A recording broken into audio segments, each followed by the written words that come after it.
Cláudio Germânico César. 15 a.C. a 19 d.C. Em 16 d.C., o comandante romano germânico enfrentou traições e desafios inimagináveis em sua busca implacável pela vingança contra a derrota romana na floresta de Teutoburgo.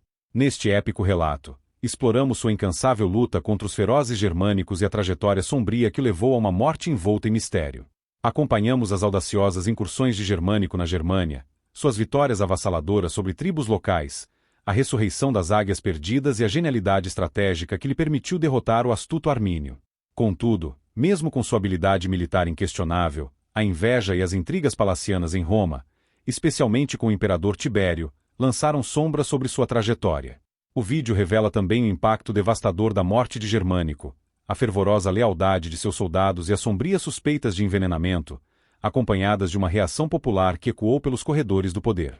Paralelamente, testemunhamos o trágico fim de Armínio, seu imortal rival, e a luta sangrenta pela supremacia na selvagem Germânia. Prepare-se para uma jornada inesquecível de poder, traição e ambição, ambientada em um dos períodos mais tensos e turbulentos da grandiosa história de Roma. Após a morte de Júlio César, o que parecia uma simples conspiração se transformou em um cataclismo para Roma. Seus assassinos, cegos pelo orgulho, mal sabiam que estavam prestes a abrir as portas de uma nova e feroz guerra civil. Marco Antônio, com a fúria da vingança em seu peito, se uniu às legiões de César para restaurar o equilíbrio. O Senado, em sua cegueira política, tentou colocar Otaviano, o jovem herdeiro de César, como uma mera marionete. Mas Otaviano, com sua astúcia incomum para sua juventude, se rebelou contra essa tentativa de manipulação. Fugiu das garras do Senado e, ao lado de Antônio Lépido, formou o imbatível Segundo Triunvirato, uma aliança forjada nas chamas da vingança. A partir daí, o destino de Roma seria selado em uma série de perseguições implacáveis e assassinatos, culminando na morte pública de Cícero, cuja cabeça, cortada e exibida, serviu como um aviso de que a era dos políticos republicanos estava definitivamente acabada. A luta entre Otaviano e Antônio culminou na dramática Batalha Naval de Áxio, em 31 a.C., onde Antônio, derrotado de forma humilhante, fugiu para o Egito, levando consigo Cleópatra, e juntos selaram seu destino com um suicídio trágico. Com a queda de seus rivais, Otaviano emergiu como novo mestre de Roma. Ele assumiu o controle absoluto do império, comandando um exército de 60 legiões, que mais tarde ele reorganizaria em 28 unidades permanentes. O Senado, enfraquecido e desorientado, viu-se incapaz de desafiar sua autoridade. Otaviano, então agraciado com o título de Augusto, transformou-se na figura central do poder imperial, embora sua imagem fosse suavizada pela fachada de um príncipe senatus, uma posição que disfarçava sua tirania com uma aura de autoridade simbólica. O Principado, o sistema que ele fundou, marcou o nascimento do Império Romano, onde o poder real estava concentrado em suas mãos, embora o Senado continuasse a existir, sem ver que seu poder havia diminuído. Augusto, ao contrário de César, não era um comandante militar de renome. No entanto, ele era um mestre da política e da manipulação, e soubera reconhecer suas limitações, delegando responsabilidades para aqueles em quem confiava, principalmente Agripa, que foi um dos maiores generais da história de Roma. Sua estratégia, longe da proximidade popular de César, era baseada na disciplina implacável e, quando necessário, aplicava punições terríveis. No entanto, ele também sabia como garantir a fidelidade de suas legiões, pagando-as generosamente e recompensando os veteranos com terras e benefícios ao se aposentarem. Criou o erário militar, um tesouro pessoal para assegurar a estabilidade financeira de suas tropas, sem nunca depender das falhas do Senado. Roma, sob seu comando, se expandiu de maneira avassaladora, e as vitórias militares, embora muitas vezes atribuídas aos generais, sempre refletiam o poder de Augusto. Sua grande habilidade não estava apenas nas vitórias externas, mas em consolidar seu poder interno e garantir que nenhum outro general brilhasse mais do que ele. Em 29 a.C., quando Marco Licínio Crasso teve uma vitória significativa, a tradicional honra dos Polia Opima foi entregue a Augusto, a quem, embora não tenha participado diretamente da batalha, garantiu para si toda a glória da conquista. E assim, com o tempo, Roma não só se estabilizou, mas se fortaleceu sob o comando de um homem que soubera manipular as correntes políticas e militares de seu tempo, transformando a república em um império. O nome de Augusto, que havia começado como de um simples herdeiro, tornou-se sinônimo de poder absoluto, e Roma jamais seria a mesma. Assim, Roma começou a se acostumar com um novo tipo de governo, uma transformação profunda que moldaria o destino do império. Augusto, com sua astúcia e determinação inabaláveis, assegurou que a fachada da República ainda existisse, mas o verdadeiro poder estava agora imortalmente em suas mãos. Ele não era mais um ditador. Ele se tornará o príncipe, o primeiro entre os senadores, a figura central de um império em que, sob a superfície, já pulsava a batida de uma monarquia disfarçada. Com exceção da África, Augusto detinha o controle direto sobre todas as províncias que tinham legiões a serviço, e estas eram governadas por seus legados, que possuíam o imperium, o poder supremo. Em quase todos os casos, eram esses legados imperiais que comandavam as legiões, exceto uma. Ao longo dos anos, Augusto foi tomando para si o controle absoluto das maiores campanhas militares, confiando apenas aos membros de sua família o comando das batalhas mais decisivas e gloriosas. Desde os primeiros momentos de sua ascensão, Otaviano contou com o apoio incondicional de Marco Vipsânio Agripa, seu fiel amigo e aliado, confiando-lhe a liderança de suas forças armadas. Agripa desempenhou um papel fundamental em algumas das batalhas mais épicas de Roma, a derrota de Sexto Pompeu na Batalha de Nauloco, em 31 a.C., e, mais tarde, a devastadora derrota de Antônio na histórica Batalha de Áxio, no mesmo ano. De origem relativamente obscura, Agripa jamais buscou os holofotes. Sua lealdade a Otaviano era inquebrantável, e ele se uniu à família imperial ao casar-se com Júlia, a filha de Augusto. Mesmo sem a glória que os maiores comandantes romanos conquistaram, Agripa era um estrategista formidável, com vitórias em campanhas que se estendiam da Espanha à Gália, da Germânia aos Balcãs, do Oriente à África. No entanto, apesar de suas vitórias, seus feitos eram invariavelmente atribuídos a Otaviano, que, como um verdadeiro mestre do jogo político, sabia manter para si a maior parte da glória. À medida que os filhos adotivos de Augusto amadureciam, muitos deles começaram a assumir responsabilidades militares de grande porte, ainda na juventude. Entre os mais destacados estava Tibério, filho de Lívia, a esposa de Augusto, e Druso, seu irmão, que tomaram a dianteira em campanhas fundamentais para o império. Druso, com sua linhagem nobre e sua reputação como herói, era um exemplo típico de valentia e ambição. Seu desejo de conquistar os Poliopima, o troféu de guerra concedido ao conquistador de um inimigo em combate singular, tornou uma figura admirada por suas tropas e pelo povo romano. Sua morte prematura, em 9 a.C., causada por um acidente durante uma campanha na Germânia, foi um golpe devastador para a família imperial e para Roma. Tibério, por sua vez, não possuía o mesmo carisma de Druso, mas sua disciplina era lendária. Ele era implacável em sua busca pela perfeição militar, imerso em uma rigidez que lembrava o aço. Suetônio nos narra como Tibério se dedicava pessoalmente à inspeção de suas tropas, garantindo que nada fosse transportado além do necessário e que a disciplina fosse absoluta. Ele recusava os luxos de sua posição, dormindo muitas vezes ao ar livre, em completa austeridade. Apesar de sua severidade, Tibério conquistou o respeito de seus soldados, que o viam como um comandante implacável, mas justo. Quando assumiu o comando das fronteiras germânicas, em 4 d.C., foi recebido com uma exaltação digna dos maiores conquistadores da história, como se Roma tivesse finalmente encontrado o líder de que tanto precisava. Em 14 d.C., quando a situação nas fronteiras do Reno se tornava mais crítica, Tibério se viu diante de um teste que definiria seu destino. Durante este período, Augusto, em uma decisão que muitos consideraram tardia, finalmente reconheceu Tibério como seu sucessor. No entanto, houve rumores de que a mão de Lívia, esposa de Augusto, estava por trás das mortes de alguns dos pretendentes ao trono, para assegurar a ascensão de Tibério. A realidade por trás dessas acusações permanece envolta em mistério, mas uma coisa é certa: a família imperial de Augusto parecia estar marcada pela tragédia e pela morte precoce de muitos de seus membros. No fim, Augusto adotou Tibério e compartilhou com ele o comando do império até seus últimos dias. Germânico, o filho de Druso e sobrinho de Tibério, foi um nome que acendeu como uma estrela no horizonte romano. Ele cresceu rapidamente para se tornar uma figura central nas campanhas na Germânia, carregando o peso de um legado militar imenso. Filho de Antônia, filha de Marco Antônio e irmã de Augusto, Germânico possuía não só um nome, mas uma herança de glórias que o destinavam ao sucesso.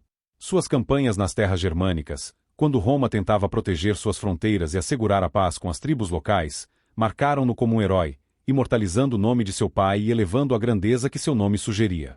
O Reno, a fronteira natural entre os territórios gauleses e germânicos, foi palco dessas batalhas que, embora silenciosas nos livros da história, ecoavam o rugido das legiões romanas em sua busca incessante pela supremacia. Neste vasto império em construção, onde cada vitória trazia consigo o peso do sangue e da ambição, o nome de Augusto se tornaria sinônimo de poder absoluto, e Roma se erguia como um colosso eterno. Embora César tenha pintado as tribos germânicas como hordas primitivas e selvagens, a verdade por trás desses povos era muito mais complexa e cheia de mistérios.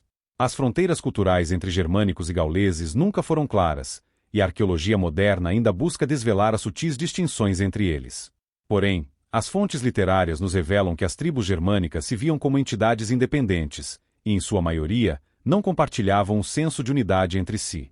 Frequentemente, esses guerreiros audaciosos migravam para a Gália, buscando terras férteis e refúgios seguros, longe dos conflitos e das tensões internas que ameaçavam suas comunidades. César, em seu desejo de justificar suas conquistas, descreveu as tribos germânicas como volúveis e enredadas em disputas internas.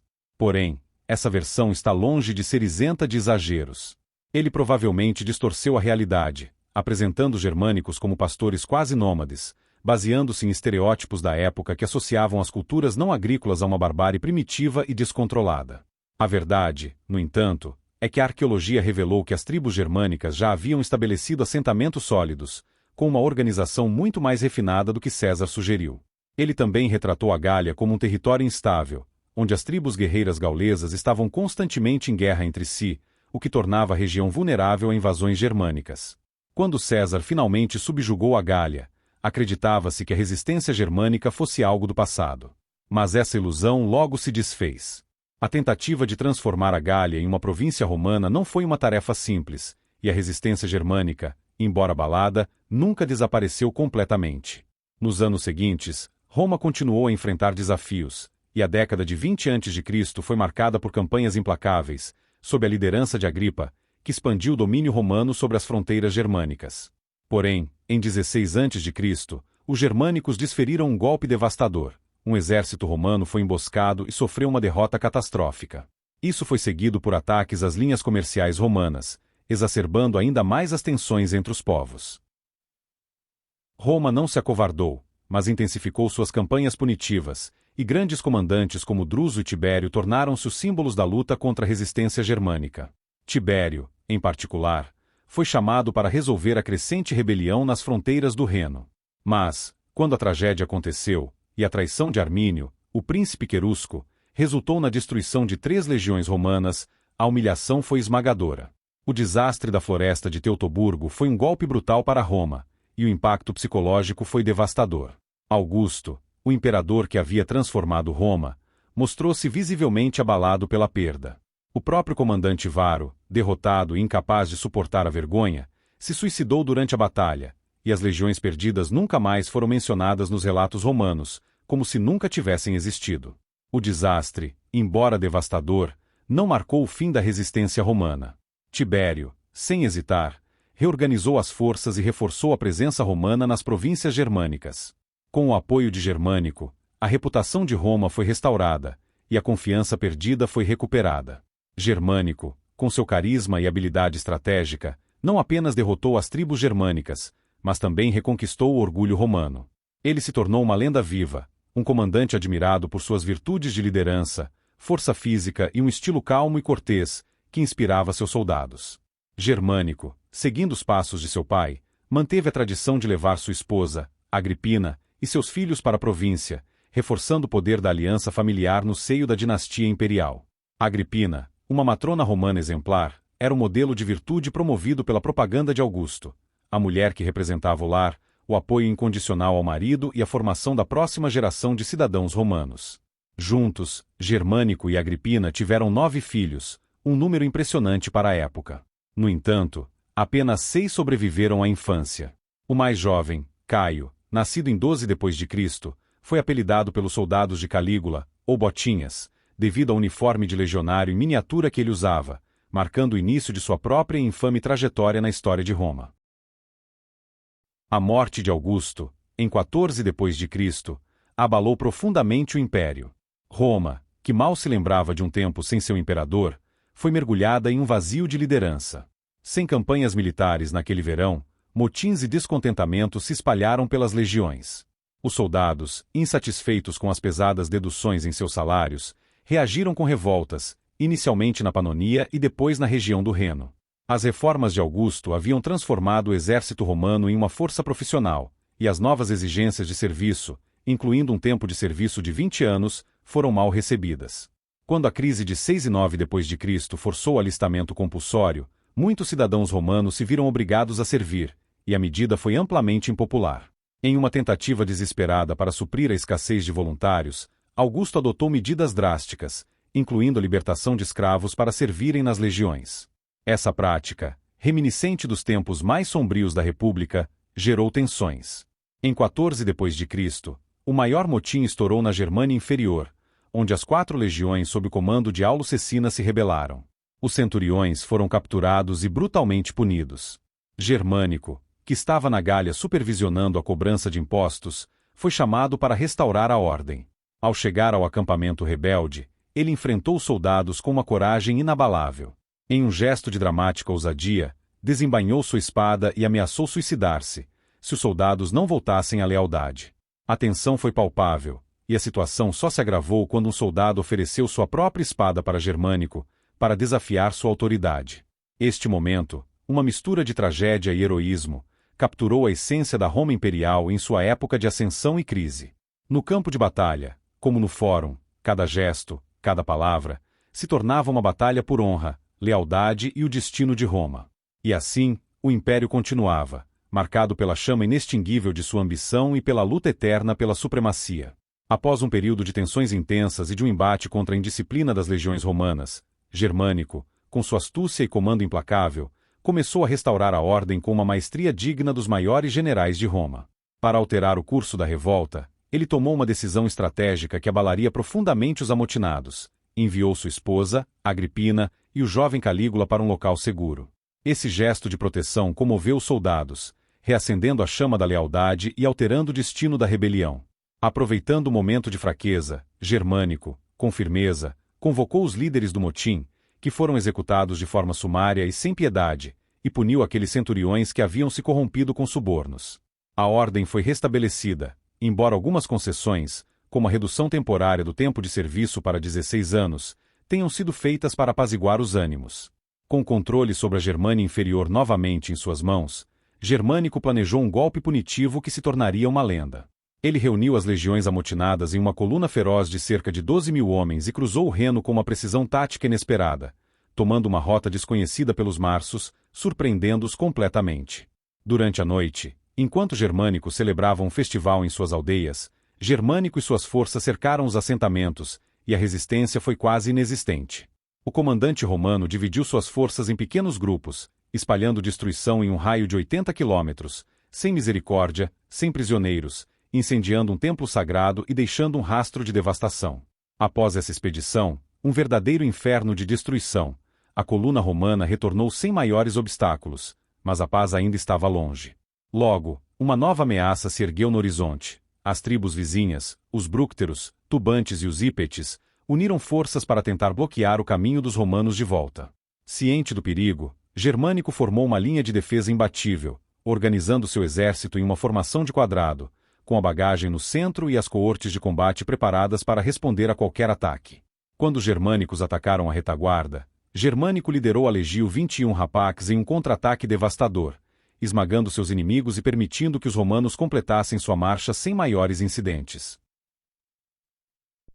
Nos anos seguintes, entre 15 e 16 d.C., Germânico e suas legiões continuaram suas expedições punitivas, cada vez mais audaciosas e implacáveis.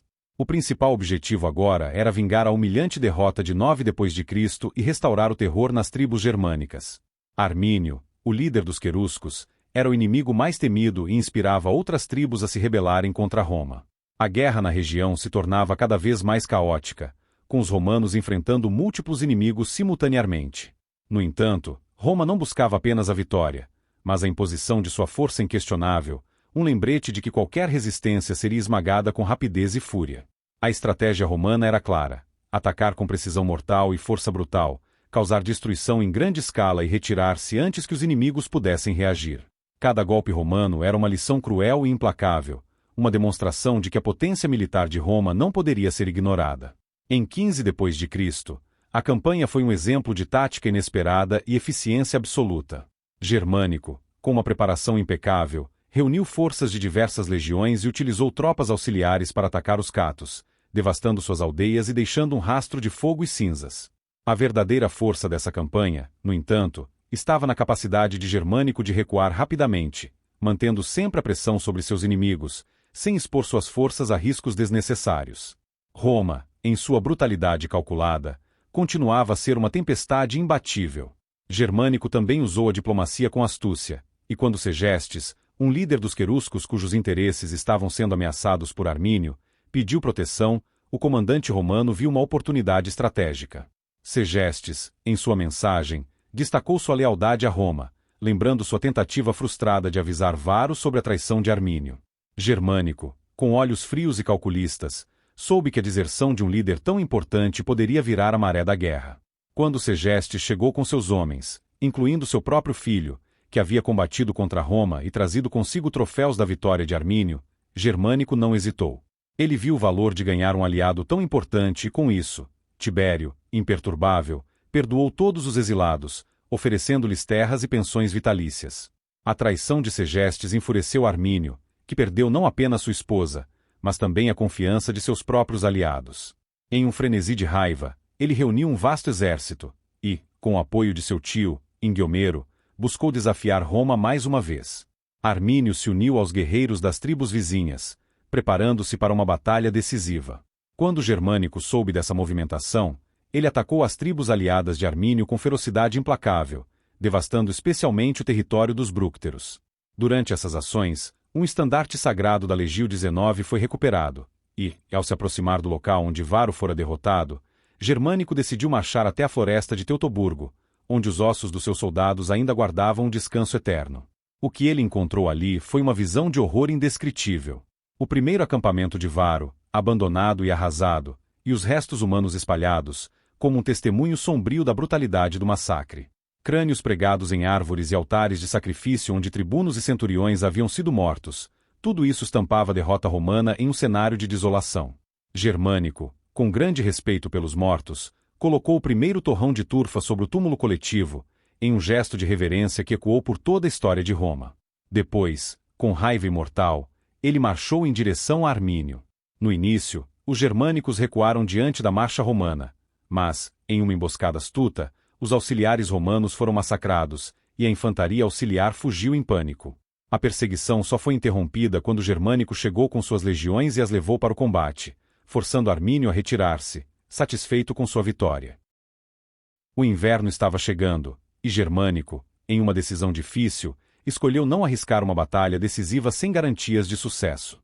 Com astúcia, retirou-se com metade de seu exército pela rota norte, enquanto enviava o comandante Cecina com as 4 legiões restantes pelas pontes longas, um caminho traiçoeiro e em péssimo estado.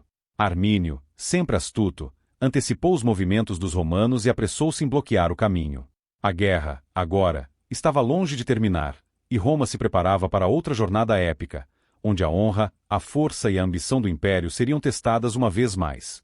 Cecina, com seu exército dilacerado entre a construção de um acampamento fortificado e os reparos nas estradas, enfrentava um pesadelo em constante evolução. Ataques incessantes dos germânicos, mais familiarizados com o terreno pantanoso, transformaram o dia em uma luta desesperada pela sobrevivência. Os romanos, apesar de sua disciplina e treinamento, estavam em desvantagem, seus movimentos limitados e as forças inimigas parecendo sempre um passo à frente. A situação se agravou ainda mais quando guerreiros de Armínio barraram um riacho, inundando a planície já encharcada. À noite, com o cansaço tomando conta e os ataques intensificando-se, as tropas romanas estavam à beira do colapso, sem saber como manter a resistência. Mas quando a manhã se ergueu, Cecina, com sua mente estrategista, posicionou suas legiões em uma formação de quadrado, buscando refazer a defesa. Contudo, o pânico e o erro de interpretação da situação levaram a um desastre. As legiões, apressadas demais, expuseram seu comboio, permitindo que os germânicos os atacassem em massa. O combate foi um turbilhão de caos e sangue, e Cecina, derrubado de seu cavalo, quase sucumbiu ao desespero. Somente a intervenção relâmpago de soldados da legio impediu que ele fosse morto ou capturado, uma virada crucial no destino romano. Mas, mesmo no coração do caos, o comandante romano se reergueu, com sua astúcia e coragem inabaláveis. Com seus homens exaustos e o acampamento em ruínas, ele conseguiu levar a força romana para um terreno mais seguro, onde começaram a construir uma trincheira e um baluarte, preparando-se para novos ataques. No entanto, grande parte da bagagem foi perdida para os inimigos, e a noite trouxe consigo mais desordem, quando um cavalo descontrolado gerou pânico entre os soldados.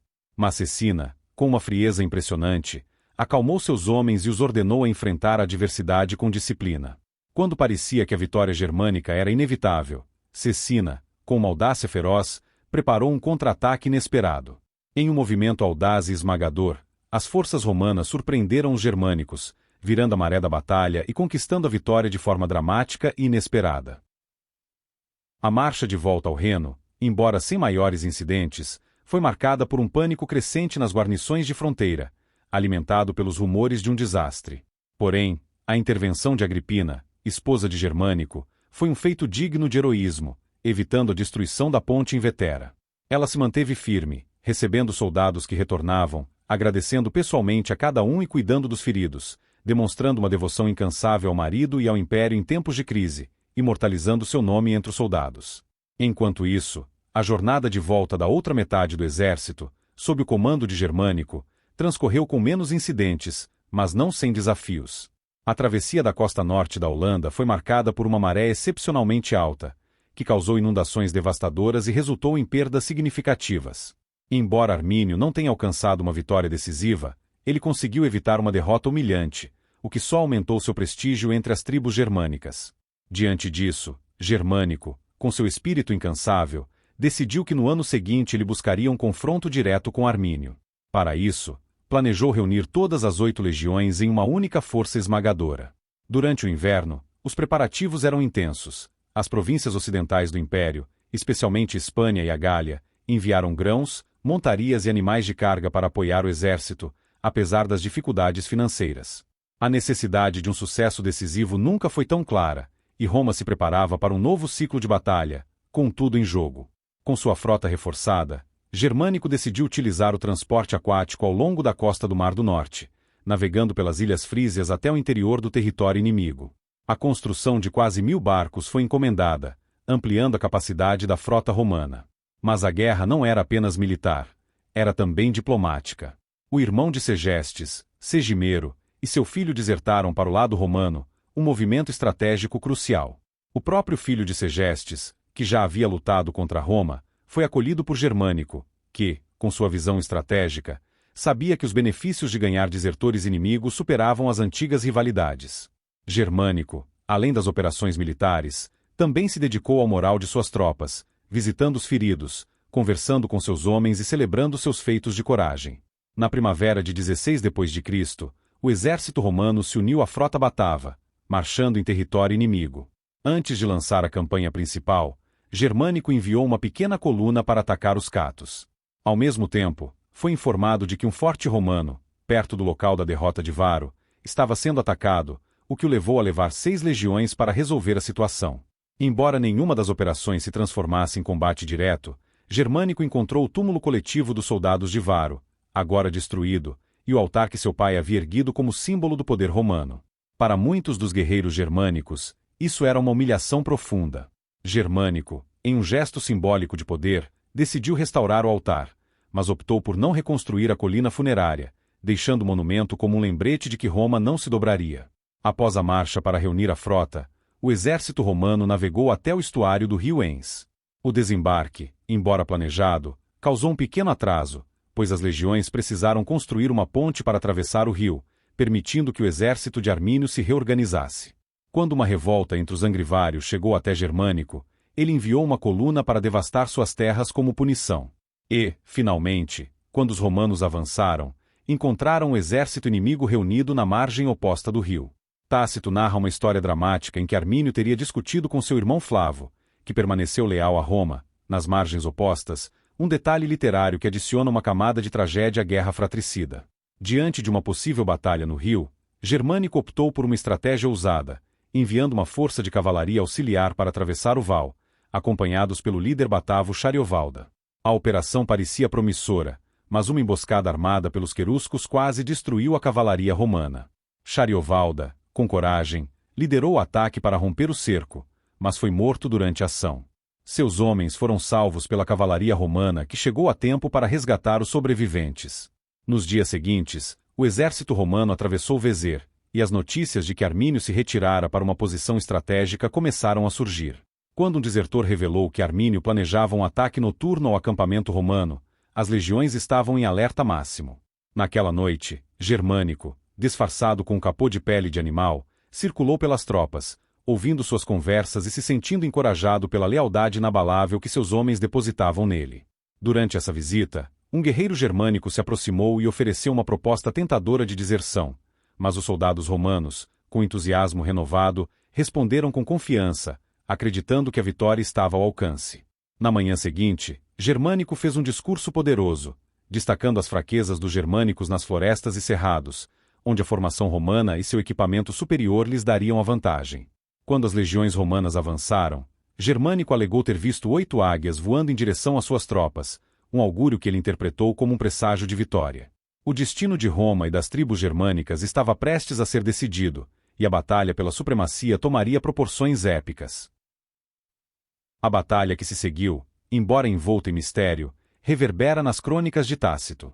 Ele nos revela que alguns audaciosos guerreiros queruscos, tomados pela fúria, avançaram antes mesmo da ordem de Armínio, apenas para ser brutalmente rechaçados pela implacável cavalaria auxiliar romana.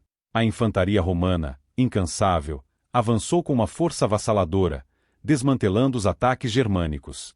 Armínio, o líder destemido, lançou-se em uma carga contra os arqueiros romanos, mas foi ferido. Para escapar da identificação, banhou-se em seu próprio sangue, e, como uma sombra, fugiu, deixando os rumores sussurrarem sobre sua fuga ser permitida por aliados da tribo dos Caucos. Após uma luta feroz, o exército germânico foi derrotado, sofrendo perdas esmagadoras, enquanto Roma teve poucas baixas. Após o confronto, o exército romano marchou triunfante, saudando Tibério como imperator, embora a verdadeira glória fosse de Germânico. Um troféu foi erguido com as armas capturadas, uma homenagem às tribos derrotadas e à força do império. A ira dos germânicos, acesa ao verem o símbolo de sua humilhação, desencadeou novos ataques enquanto a coluna romana começava sua retirada. Mas a fúria do inimigo não foi suficiente para deter a maestria romana. Novamente, um exército germânico foi reunido, posicionando-se ao longo do caminho romano, em uma planície estreita e alagada, onde as florestas e os pântanos ofereciam terreno favorável para os germânicos. Mas Germânico, com astúcia militar, preparou-se para um combate decisivo. Ele posicionou sua cavalaria para cobrir o campo aberto e dividiu sua infantaria, uma parte para atacar o baluarte e outra para avançar pelas florestas densas que margeavam a trilha. Ele liderou pessoalmente o ataque ao baluarte, mas a resistência inimiga foi feroz. Apenas com o uso implacável de fundeiros e escorpiões, a resistência germânica foi quebrada. O baluarte caiu, e as forças de Germânico seguiram para o terreno florestal, onde a disciplina romana superou a fúria germânica. Armínio, enfraquecido pelos ferimentos da batalha anterior, não foi capaz de organizar sua resposta de forma eficaz. Ao final do dia, as legiões romanas infligiram pesadas perdas aos inimigos, mais uma vez erguendo um troféu, um símbolo de sua indomável vitória. Quando o verão se despedia, o exército romano iniciou sua retirada para as províncias da fronteira. No entanto, uma tempestade terrível se abateu sobre a frota, dispersando-a em direções imprevisíveis, e alguns barcos naufragaram, levando os romanos até as costas da Britânia. Quando o Germânico, com apenas um navio, finalmente chegou ao território aliado dos Caucos, lançou expedientes punitivos com a rapidez de um raio. As tribos dos Catos e dos Marsos, que haviam ousado desafiar Roma, sentiram a ira implacável do Império, com uma águia perdida por Varus sendo recapturada durante a ação. Germânico, o grande herói da batalha de Distaviso, recuperou o moral romano, fazendo com que o nome de Roma fosse temido por todas as tribos germânicas. No final de 16 d.C., Tibério, por fim, chamou Germânico de volta a Roma, onde o comandante foi recebido com um triunfo monumental. Sua popularidade era tamanha que não apenas 2 coortes da guarda pretoriana participaram da celebração, mas todas as 9 coortes se uniram em uma demonstração de respeito. Tácito menciona que Germânico teria pedido a extensão de seu comando, talvez uma manobra política para criar a impressão de que Roma poderia esmagar os germânicos completamente, caso assim o desejasse. Contudo, logo após o triunfo, Germânico foi enviado à Síria para supervisionar as províncias orientais, em um momento de crescente tensão com os partos e a Armênia. O relacionamento entre Tibério e Germânico sempre foi envolto em sombras. Rumores circulavam sobre a inveja do imperador, que temia a ascensão de seu filho adotivo como um possível rival. A popularidade de Germânico, alimentada pela presença carismática de sua esposa Agripina, apenas aprofundou as desconfianças de Tibério. O imperador, temendo que a lealdade das tropas fosse atraída para um novo líder, colocou o legado imperial Cneo Calpurnio Piso para monitorar e sabotar as ações de Germânico na Síria. A tensão culminou com a morte misteriosa de Germânico, cercada de rumores sobre envenenamento, envolvendo até mesmo Tibério. Piso, que havia tentado se reafirmar no poder, foi derrotado, julgado e, antes de ser sentenciado, cometeu suicídio. A morte de Germânico, ao contrário de qualquer outra, incendiou os corações dos romanos, que o viram como um mártir nacional. Seu corpo foi transportado com uma pompa esmagadora até Roma, onde foi recebido com um lamento coletivo, um símbolo da glória perdida. Se Tibério realmente temia a ascensão de Germânico ou se sua morte foi uma tragédia orquestrada, jamais saberemos com certeza. Nos anos seguintes, o imperador teria mandado exilar Agripina e seus filhos, ou até mesmo executá-los. O regime de Tibério, embora disfarçado de monarquia, não tolerava rivais, reais ou imaginários. Dentro das muralhas de Roma, o poder imperial sempre dependia do triunfo militar, e nenhum comandante poderia brilhar mais do que o próprio imperador. Curiosamente, o mesmo ano de 19 d.C. também foi marcado pela morte de Armínio, o adversário de Germânico, assassinado pelos próprios chefes tribais, temerosos de seu crescente poder. A grande ameaça de Germânico havia sido finalmente removida, e Roma, em uma vingança simbólica pela derrota de Teutoburgo, seguiu adiante. Armínio, lembrado como libertador da Germânia por Tácito, foi imortalizado nas canções locais, um herói na luta contra Roma, que resistiu até o último de seus dias. E assim, a jornada épica de Germânico chega ao seu fim trágico, marcada por vitórias militares e um legado de intrigas políticas. Sua morte misteriosa, somada à rivalidade com Tibério, deixou um vórtice de mistério que ainda ecoa pelos corredores da história. Enquanto a Germânia se livrava de seu maior inimigo, Roma perdia seu herói. O Império Romano, invencível em batalha, foi também um campo de intriga, onde os maiores heróis podiam ser engolidos pela sombra da ambição.